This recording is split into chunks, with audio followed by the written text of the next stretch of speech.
The Sports Source Saturday Kickoff is brought to you by Hearthside Bank and by Madisonville Marine. You got to take this thing in like it's a full 60-minute fight. There's no breaks, nowhere to stop.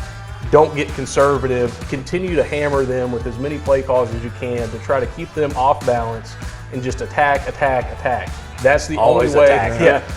But for the Tide, I think ever since then, they've looked like a completely different team. Their backs have been against the wall since week one, and they've answered the bell every single week. I'm going to be sitting there watching this game with the mindset that Tennessee's got to be somewhere in that 35-40 point range.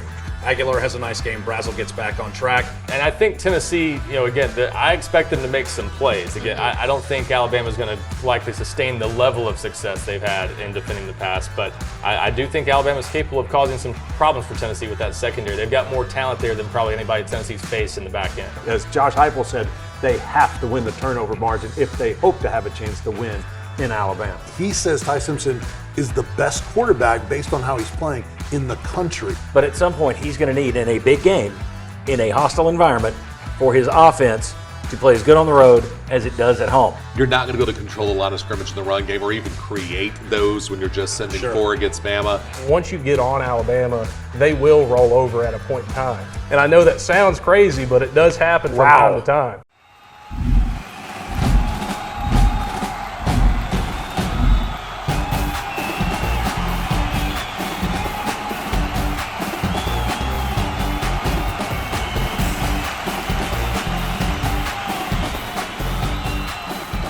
Welcome in to the Sports Source Saturday Kickoff. I'm John Pennington, joined by Ollie Lane, by John Wilkerson, by Bob Hodge, sitting in for Marlon Walls. Couldn't be with us today.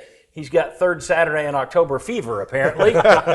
Tennessee playing Alabama. We're here to get you ready for biggest game of the year so far. Vols have one loss. Let's go ahead and take a look at some of the numbers here in this segment we call Setting the Stage. Brought to you by Hearthside Bank. Always within reach. HearthsideBank.com is where you can learn more about the best banking institution in southeastern Kentucky or eastern Tennessee. Hearthside Bank. Good people. Now let's take a look at some of the numbers that are going on. Tennessee 5-1. They come in ranked number 11 in the nation. Alabama also 5-1 on a 5-game win streak after that horrible debut against Florida State. They're ranked number 6th. So all eyes are going to be on the Vols and Tide tonight. Tennessee has taken 2 of the last 3 against Alabama, but those wins came in the friendly confines of Neyland Stadium. UT hasn't won at Alabama since 2003. That was the first year of our Sports Source shows on Sundays. Josh Heupel vying to become just the 7th UT coach in history to win at Alabama. He would join Philip Fulmer, Johnny Majors, Doug Dickey, Bowden Wyatt, Robert Neyland, and anybody? Sax Crawford. Sax Crawford with the big win in 1904. In terms of injuries, the Vols have already listed Jermod McCoy and Ricky Gibson out. Receivers Redarius Jackson and Travis Smith as out. We'll talk about that in a second. For Alabama, their top receiver Ryan Williams might not be 100%, but he is expected to play. Played last week at Missouri, didn't have much impact. We'll see what impact he has tonight against the Vols. And then running back Jam Miller has been kind of a question mark all week. If he plays, we'll see how much he plays this evening. The fact that Jermod McCoy isn't playing tonight, I think we can kind of put a pin in his UT career. Right. I have a feeling that an agent has gotten to him and said, why come back? Just sit out and jump. Could be wrong, but that's my guess. If he hasn't played yet and hasn't practiced yet, I don't think you're going to see him race back for the New Mexico State game. But in terms of other guys that are out, this is when I turn it over to you guys. Travis Smith, Redarius Jackson. You had a thin receiving core to begin with. This means that, and granted, you've got Miles Kitselman, and we'll see if Ethan Davis, how healthy he is to go, but in terms of receivers, it's Mike Matthews, it's Braylon Staley, it's Chris Brazel. And if you're not getting the deep ball, if somebody takes away Chris Brazel, which one catch 5 yards last week, I think you're going to be in trouble tonight. They need Aguilar and Brazel to hit on those big plays tonight. Yeah, no doubt. I mean, I think if you don't get that, it will be in turn for a very long night for the Vols. I mean, the fact is, even if Brazel doesn't have 100% opportunity to come down with that thing, you're going to have to give him a shot to try to break up some coverages and get the one-on-one. You're probably not going to get a lot of the one-on-one. It might be a two-on-one situation. But I think Brazel's talented enough to get up there and get that football when he needs to. But it's also going to, again, rely on these other guys to step up. I think an area that we really need to see is we're going to see some more tight end use in this one tonight. I think you're going to have to get Kitzelman involved. Maybe if Ethan Davis is back, been begging for years to get him involved. Maybe even the freshman Dorselaar, you get him involved. But, I mean, you're going to have to continue to have these guys step up. I like what they did last week against Arkansas where they added in the end around with Matthews. Yeah. I think if you add in more things like that to get them involved on not such a stressful deep ball early, that might breed for more success. Because, I mean, you saw it with Staley last week. He stepped up in a big way. But we're going to need more from the other two if we're going to even have a thought of going down here and winning this football game tonight. Agreed. And one thing that we've talked about, and it will come up again later, Tennessee's offense on the road is good. It's just not great. It's not like the offense goes bad on the road. It's not as good as it is at home. They typically drop about 15 points per game, and most teams in the SEC, the average is about 7 points. So it impacts you, this system, for some reason, it impacts you a little bit more. Bob Hodge, I'm a believer in Josh Heupel and his system. Look, most teams would be very happy with 30, 31 points on the road, but at some point he's going to need, in a big game, in a hostile environment, for his offense to play as good on the road as it does at home. Tonight would be a nice time to start. And I think points are going to be cheap in this game because I don't have a lot of faith in the defense. They do some things very well. They do some Tennessee's, things. you mean? Yes, they do some things not very well. So to me, I'm going to be sitting there watching this game with the mindset that Tennessee's got to be somewhere in that 35, 40-point range because I just think Alabama's offense has looked that good. And to get there, I think Tennessee has to change some things. It doesn't mean you got to go warp speed the entire game. But it does mean you're going to have to be more aggressive than you've seen Heupel in some situations this year. Everybody goes back to, and I agree with it, you get the turnover against Georgia, you were very conservative. Last week against Arkansas, you've got a lead in the fourth quarter, you get very conservative, which I thought left the crack in the door. And even beyond that, maybe there's going to be times when if it's 4th and 1 and you're at your own 49, Tennessee hadn't been going for that a lot this year or even last year. Maybe this is the game where now you're going to have to do these things. So it's not just go warp speed, it's just be more aggressive in different parts of the ball game. Yes. John Wilkerson, Bob mentioned the defense. They are giving up yards like crazy. I mean, they're 15th or 16th in just about every statistical category in the SEC.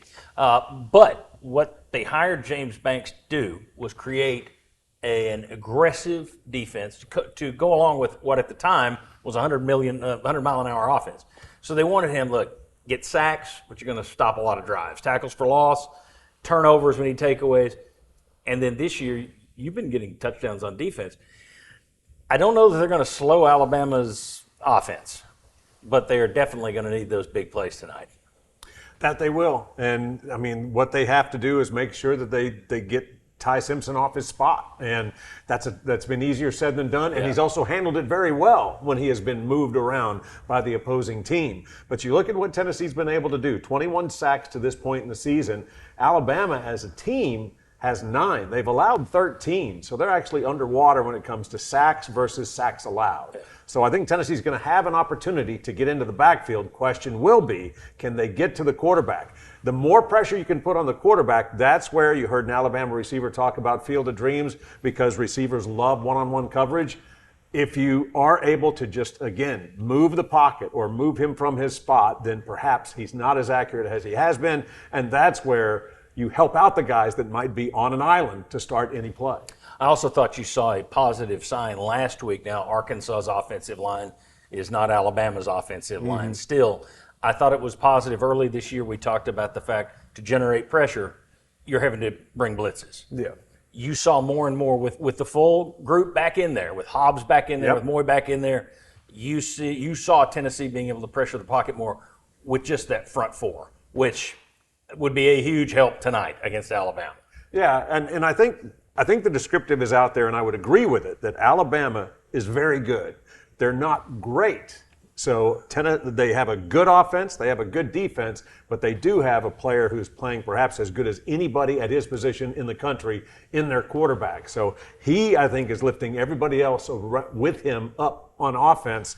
And so I do think if Tennessee, again, can just upset the rhythm a little bit, they'll have a chance to make plays. But they have to do that. You're right. As Josh Heupel said, they have to win the turnover margin if they hope to have a chance to win in Alabama. You made the point that Alabama good, not great.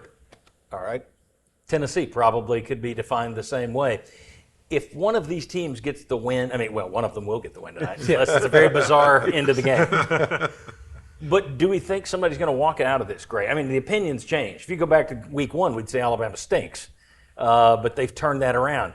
You look at Tennessee, they're kind of, the last couple of weeks offensively, it's been good. It's just not been great. Mm-hmm.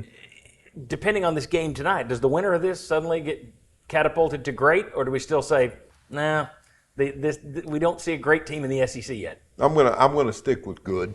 Mm-hmm. I think whoever wins is going to be good, and I think the other team will just be looked at depending on how it breaks out as far as the final score. If somebody just runs away with it, it'd be different.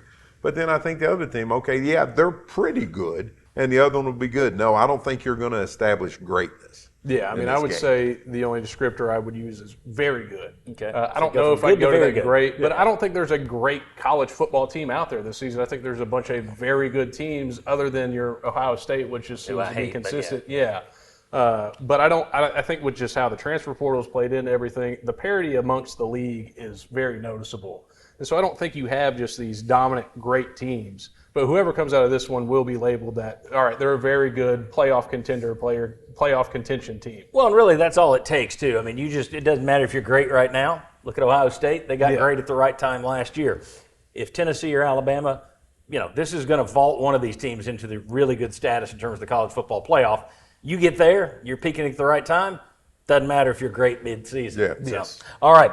When we come back, we got plenty of stuff coming up today. We got 5 more people on this show. We got game predictions from 9 different folks.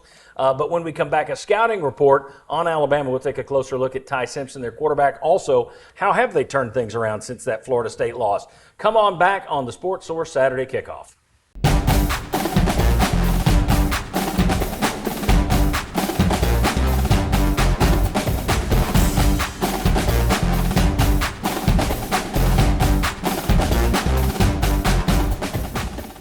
Welcome back to the Sports Source Saturday Kickoff. This segment is called the Scouting Report.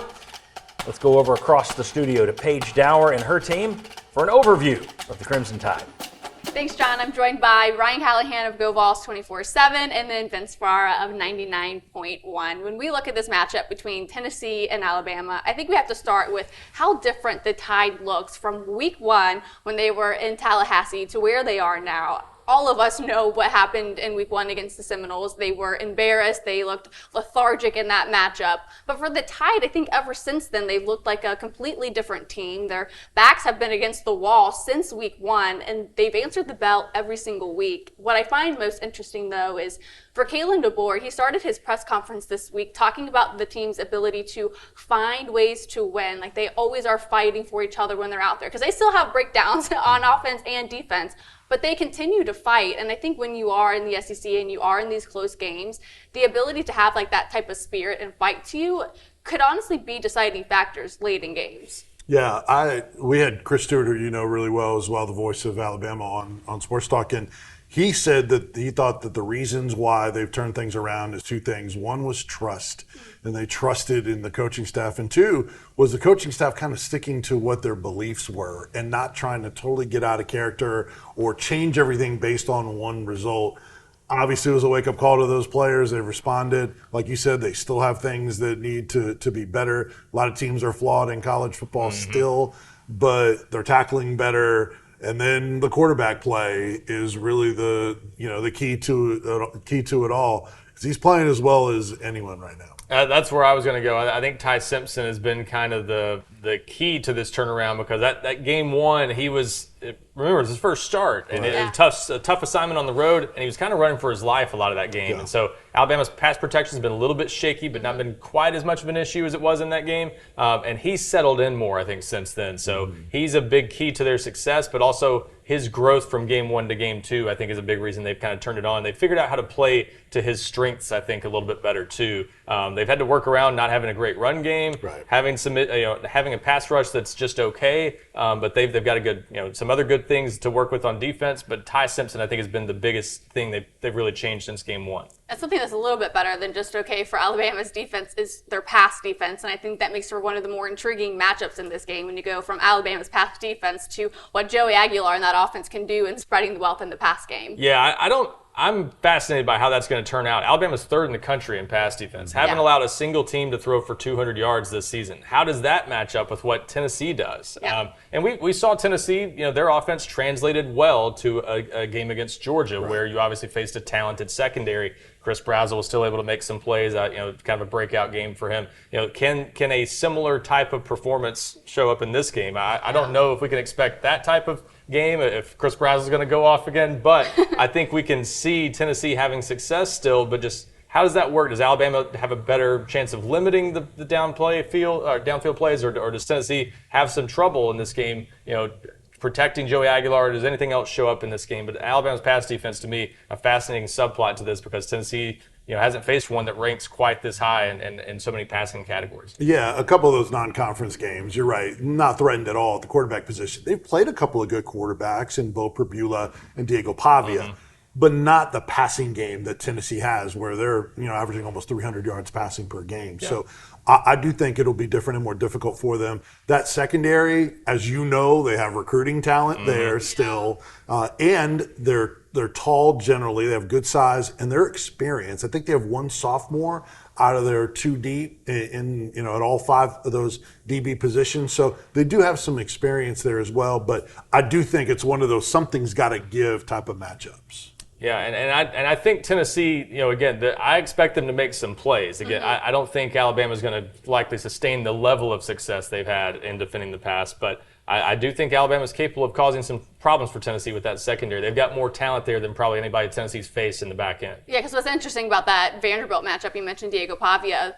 What they did was they spread the wealth to like 5-7 different receivers. That's what Tennessee does really well. That's why Vandy had 198 yards, much more than their average of 140. But we could keep it at the quarterback, but flip it to the Alabama quarterback, Ty Simpson, and what that Tennessee native is doing down in Tuscaloosa. Yeah, Ryan, in following recruiting, it was a Ty Simpson, Nico Iamaleava, parallel 5-star recruiting battle in those two. And, being an in-state kid, it is interesting. And there's a couple of other Tennessee natives. Isaiah Horton, one of the really good receivers from Nashville. So there's a Tennessee connection. But his numbers are crazy.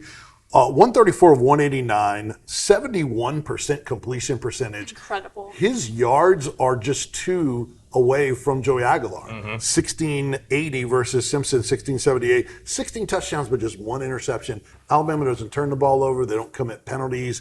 That's a little bit of a difference with Joey Aguilar, whose numbers are 65% completion, but he has those 5 touchdowns. This guy has been so efficient. We have Matt Sims, VFL, who works for SiriusXM on Sports Talk. He says Ty Simpson is the best quarterback based on how he's playing in the country. So with those 3 receivers and the way he's playing, Ryan, man, it's going to be tough. Yeah, I think Ty Simpson certainly playing as well as anyone in the SEC, and right there, when you look at the odds, tied for the best odds in the Heisman race right now, and there's a reason for that. I mean, he's playing tremendous. Tennessee's got to get some pressure on him. That's what we saw in that Florida State game. Yes. He was pressured, flushed out of the pocket. Tennessee has the pass rush to cause some problems for him in that way. They can't let him sit back in the pocket. If he has time in the pocket, he's going to find open guys and make plays in the passing game. Yeah, absolutely. All right, when we come back, we're going to go back a couple of years when Tennessee got a fast start against Alabama in Tuscaloosa. VFL Ollie Lane will explain how that happened next.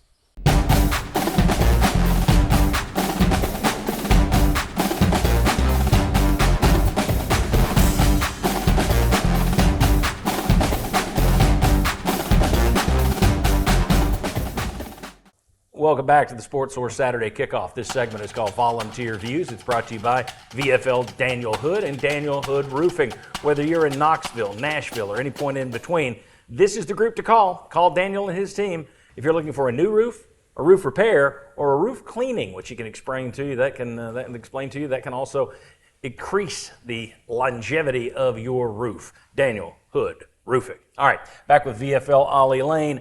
Ollie, 2 years ago, you were on the team with Joe Milton at quarterback. You guys go down to Alabama. and open it up. You got a 20 to 7 halftime lead, and it doesn't go well in the second half, so we'll get into that. But Tennessee's going to have to get off to a hot start tonight. You don't want to fall behind early and try and come back. So they're going to have to jump on them early. How did you guys, with an offense that we've broken down, it struggles a little bit more on the road than it does at home. How is it you guys were able to jump on Alabama the way you did 2 years ago in Tuscaloosa? Yeah, I mean, I think part of it was just the game planning going into that week. Our coaches gave us the confidence that if we just go out there all gas, no brakes, kind of cut loose and make our plays, that we were going to be successful. And that's what entices, there's a lot of stress and pressure that goes on into rivalry games. And especially coming off a year where we just finally beat them after so long, you still riding some of that momentum going into this one. So you felt good. But at the same time, we still, for jumping on them 20-7, it could have been a lot worse than it was. Yeah. But we kept settling for field goals. And that was the ended up downfall of that game, because what ended up happening, you come out at halftime, Bama gets the ball back. Well, they score now. It's a 14-20 game. And I remember looking at the offensive line on the side. I was like, wow, I didn't realize it was that close, because it felt like we were on them. I mean, our defense was stopping them consistently. And then you get in that second half, and you couldn't get anything going again. Yeah. And it just goes back to that offense has issues in the red zone as it is already, but when you're on the road, it gets highlighted. But, I mean, in terms of just jumping on them, I mean, we didn't take anything for granted. We continued to push the ball down their throat as much as we could and tried to find open avenues. I mean, obviously there were some situations, especially when you get in the red zone, Joe Milton's arm's just not great for short yardage passing. And when you get into short yardage, forcible passing situations, he just was not successful. And that probably ended up being somewhat of the downfall, because we just couldn't connect on anything in the end zone, especially when you're getting in that red zone. You got to get points, especially on the road against Alabama. You have to get those points, because they'll just get it right back. But the summary of that, in your opinion, key to that, I should say, would be going in with almost an underdog's mentality. Yeah, the just attack. About, we got to attack, as opposed to, well, we've seen this team the last couple of years, and we saw it against Arkansas last week. There are times when they dial it back, they start to control the clock. That was not the game plan going in. No. I mean, the game plan needs to be that we need to go over there, 1, take over the stadium, 2, take over the game. You got to control all aspects of the game. When you get Alabama in a situation where they're uncomfortable or they don't like what's going on, they're one of the prime teams of an example that they'll roll over and quit on you. They've always been like that when you get on them. Luckily, they've had coaches like Nick Saban in the past that forces them to buy back into the game when they're down and out. But it's been a cultural history that once you get on Alabama, they will roll over at a point in time. And I know that sounds crazy, but it does happen from time to time. Okay. And I don't know if DeBoer is the kind of guy that's going to be able to rally them to get back up if you do get on top of them. Orange blood coursing through those veins. All right. Let me ask you, does Josh Heupel do anything? I mean, it's the third Saturday in October. It's Tennessee's. Yeah. We asked you a few months ago on the Sports Source Digital Network, who's the biggest rival? I thought you would say Florida. You said Alabama. Yeah. Does he do anything special this week? Is there any kind of history lesson? Are there former Vols who come in and do that kind of thing? Or does he just treat it just like another game? No. I mean, it does get the rivalry treatment that it deserves. I mean, obviously he highlights big. It's a cigar game. You're playing to smoke that cigar at the end of the game.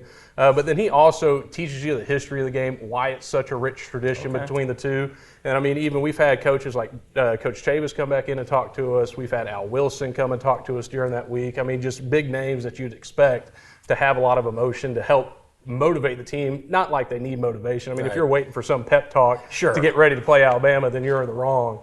But he does treat it with that right rivalry mentality. All right, talk to me about Tuscaloosa. We just talked about that in 2023. You guys went down there and it didn't hold you back early on. I've seen a lot of teams go down there from Tennessee and get squished. How difficult is Tuscaloosa in terms of venues around the SEC that you have played in?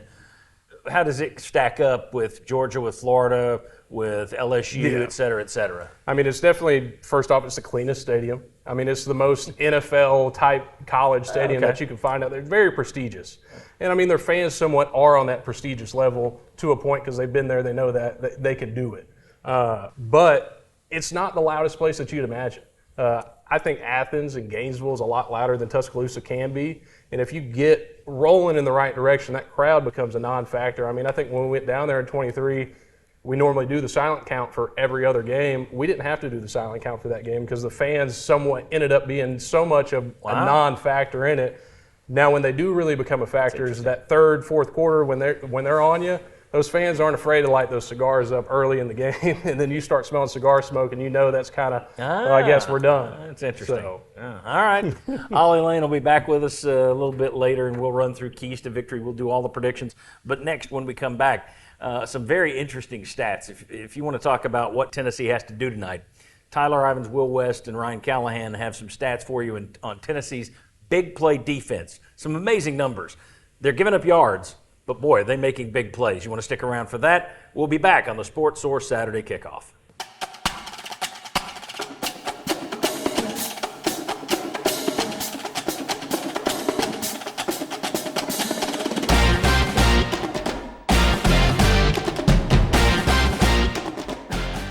Welcome back to the Sports Source Saturday Kickoff. This segment of our program is called By the Numbers.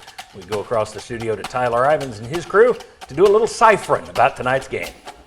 John Pennington, we appreciate you. Let's hit the ground running. Same three guys. Ryan Callahan, Go Vols 24/7. Will West from 99.1, the Sports Animal. Tennessee, Alabama. We'll get us started. It was a quiet day last week in the win against Arkansas for Chris Brazzell. So much so, he only had a catch for 5 yards, included a drop, and it included an overthrow.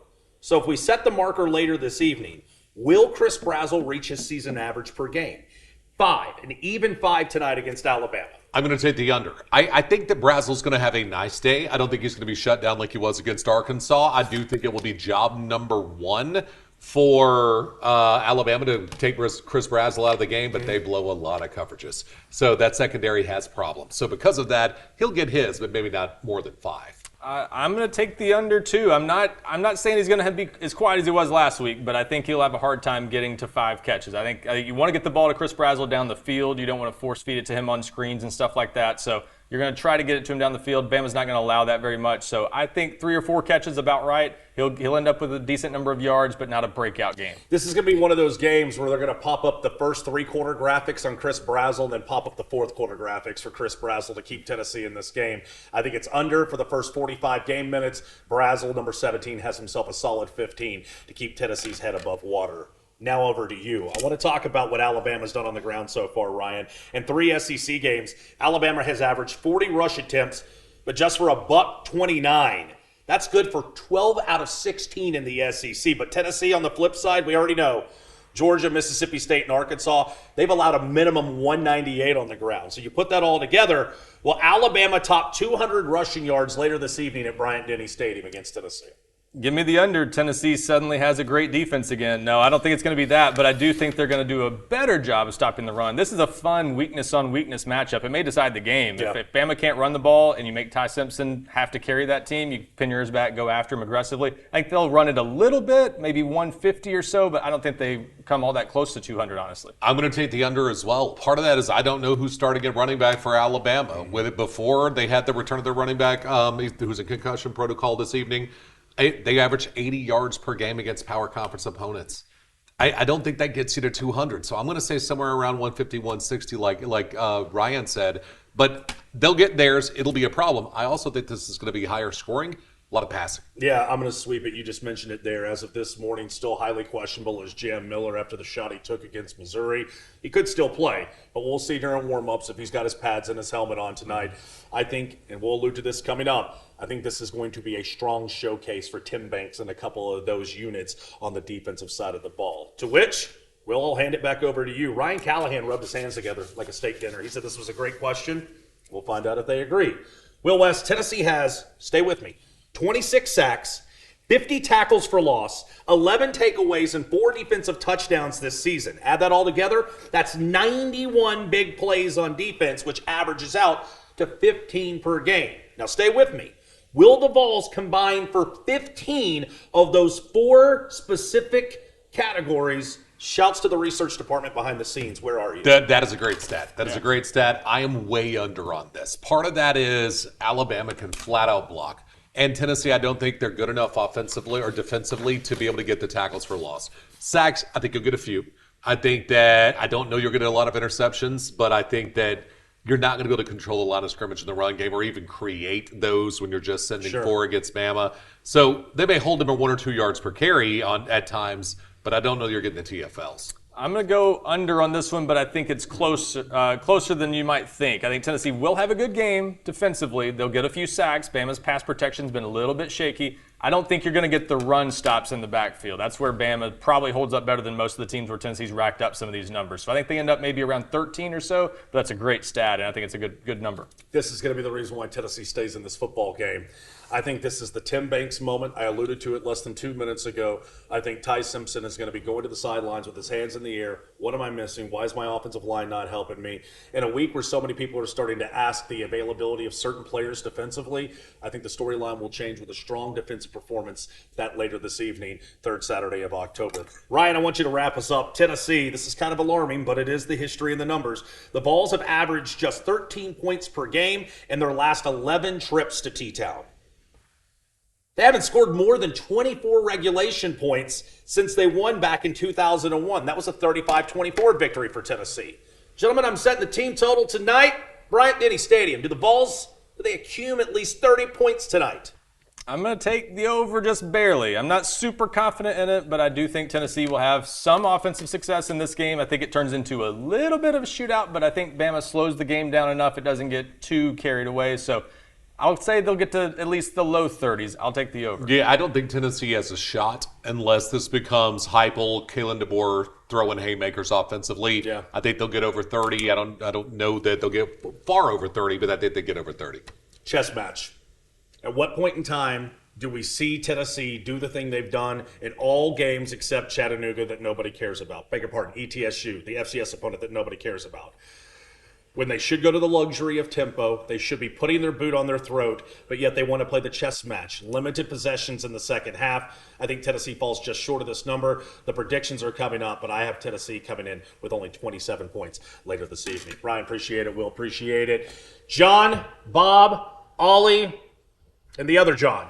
They've got your keys to victory later this evening, third Saturday in October between Tennessee and Alabama.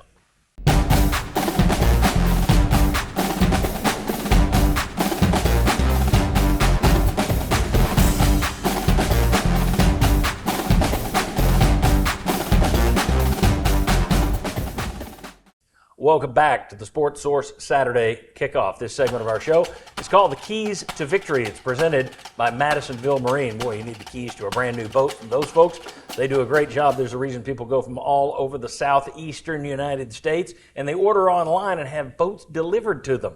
Great deals, always. Great selection. Madisonville Marine, Highway 411 North in Madisonville. Get over there and check them out.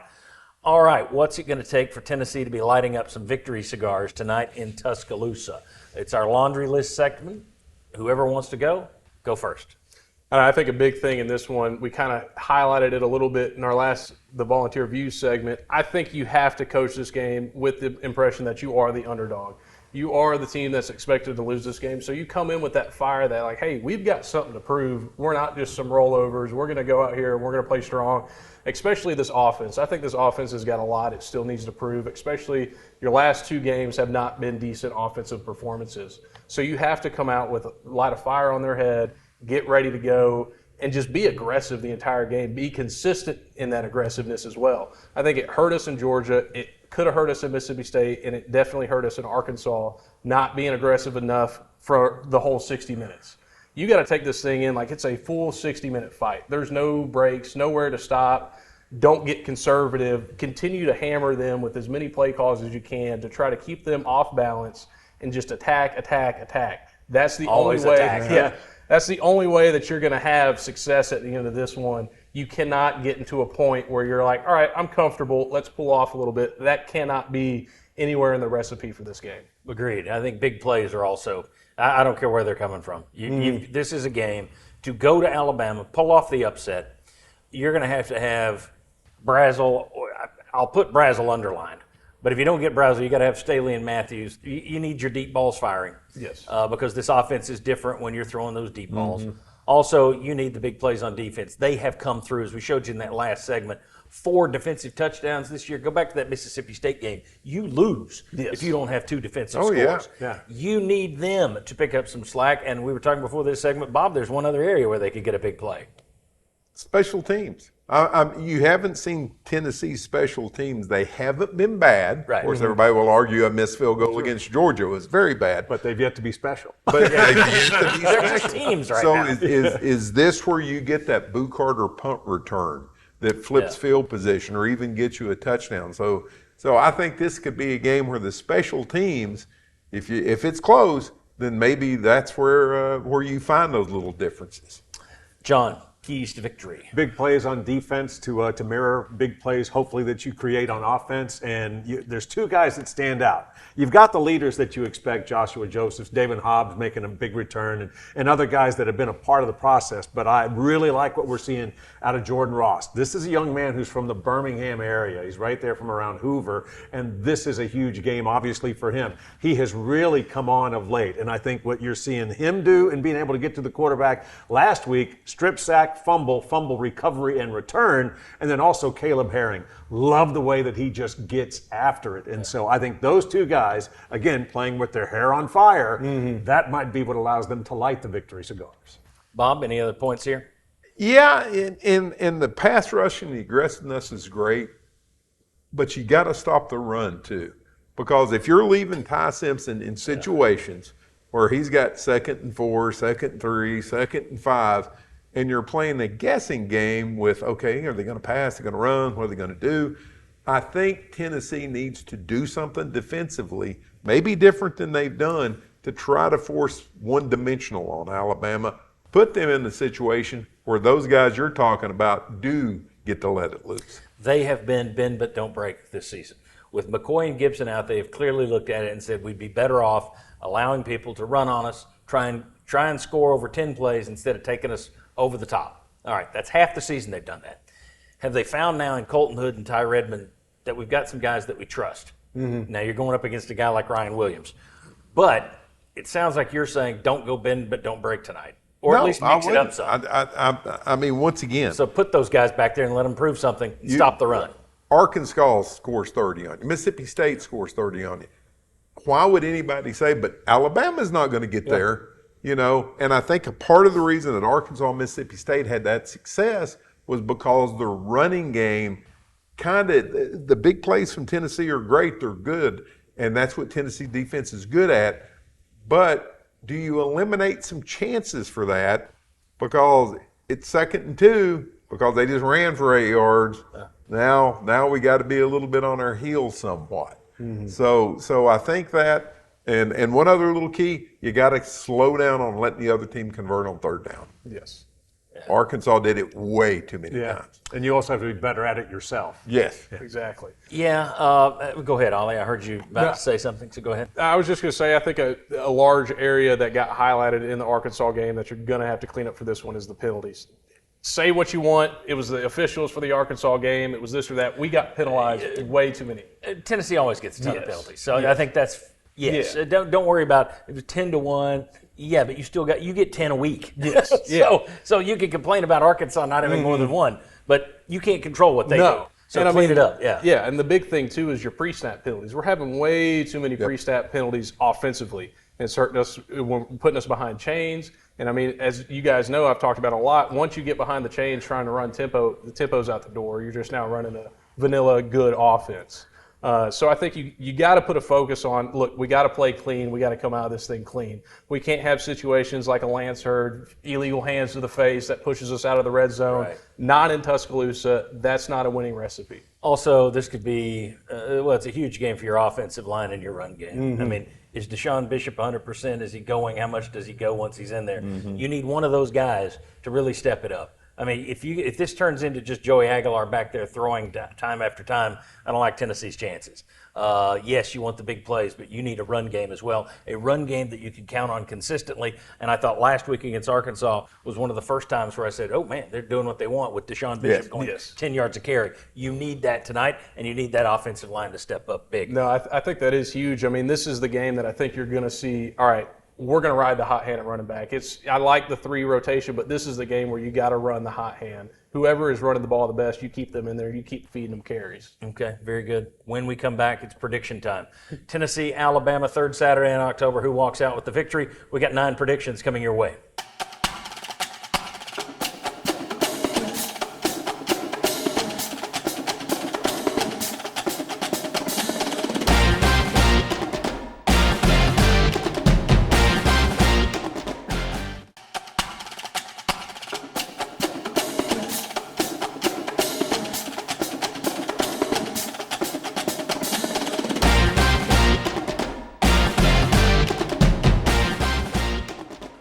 back to the Sports Source Saturday Kickoff. This segment is called Who Wins and Why. It's brought to you by Rusty Wallace Kia of Knoxville on Callahan Drive. Folks, they will beat any deal from any Kia dealer anywhere in the state of Tennessee and beyond.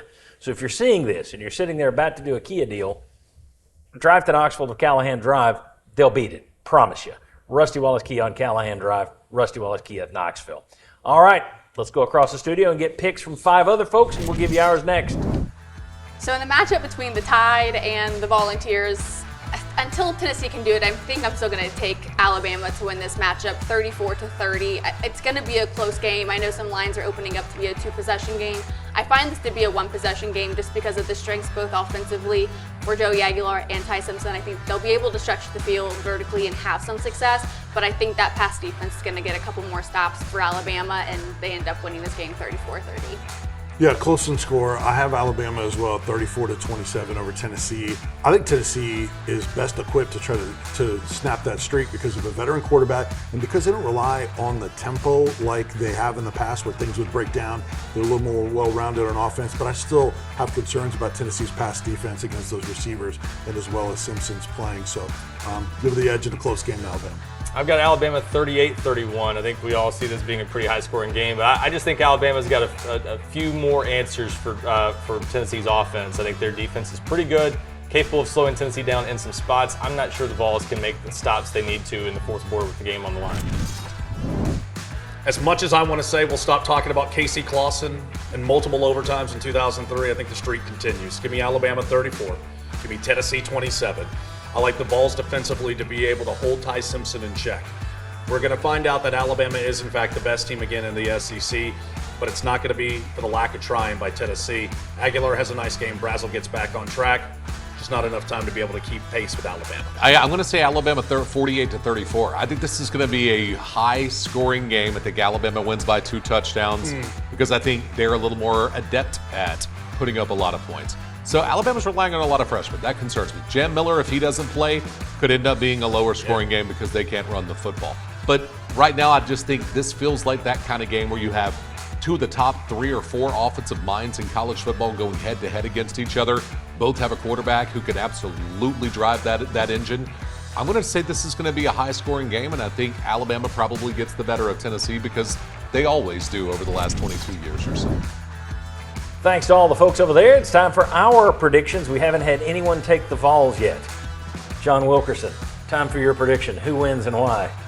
Alabama 35-30, and I think this is where Tennessee will miss, obviously, Jermod McCoy the most. He was such a difference maker last year. Huge plays, broken up passes, defense. I mean, just the way that he picked off passes, different things like that. I think they miss him too much to get the win in Tuscaloosa. This was the game where he really made his name last year. Okay, I'll go next, and I've got Alabama 41-27. Hope I'm wrong, but you combine a lot of things here. Your defense, while it's been a big play defense, if you go into a game saying, okay, we need 15 huge plays from the defense, that's not a good starting point.